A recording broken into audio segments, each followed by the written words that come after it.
Grandparents marched on Westminster today to press the government for more financial help. Every year, 9,000 grandparents in the UK give up their jobs to care for a grandchild. Many do it to prevent their grandchildren being taken into care, but campaigners say many of them end up in poverty. In a moment, we'll hear more about today's protest. First, Spotlight's John Ayres has been to meet two carers in Exeter. Susan and Paul Stringer look after their 5-year-old grandson, Aaron. At just 3 weeks old, his parents effectively abandoned him. As far as Aaron is concerned, Susan and Paul are now mum and dad. Susan thought her parenting days were over, but now she's doing it all over again. Our whole world, as we knew it, changed.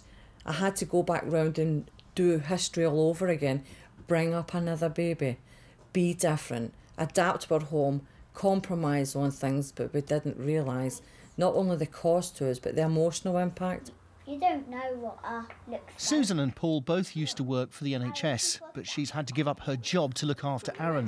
Fox was mad. Being employed and homeowners mean they don't qualify for any help other than child benefit. They're now down to one income and are paying a £40,000 legal bill, which they spent making sure no one could challenge them for custody.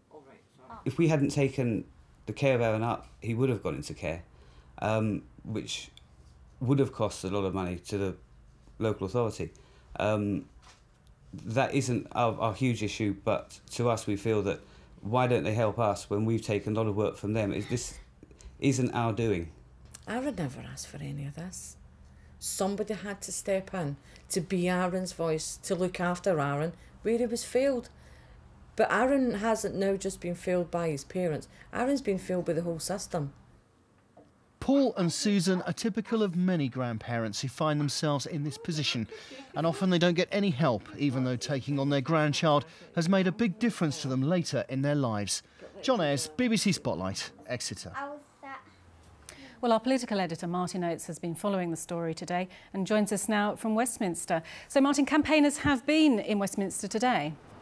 Yes, a group called Grandparents Plus has been here lobbying the Children's Minister and trying to flag up what they see as an injustice. They've produced a report which claims that at least 25 grandparents every day give up their jobs to care for their grandchildren.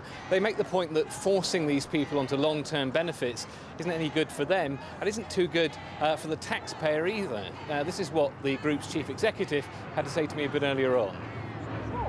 They're often put under pressure by social workers to give up work, and that means that they're then tipped into poverty as a result. They can't get back into work. And so really what we're looking for is government to create some space for these families, making sure that they get the recognition they need so they can get parental leave, a bit of paid leave, similar to adoption leave as it's already available for families who are adopting a child, or for new parents like mothers and fathers get maternity, paternity leave. And what's the government saying in response, Martin?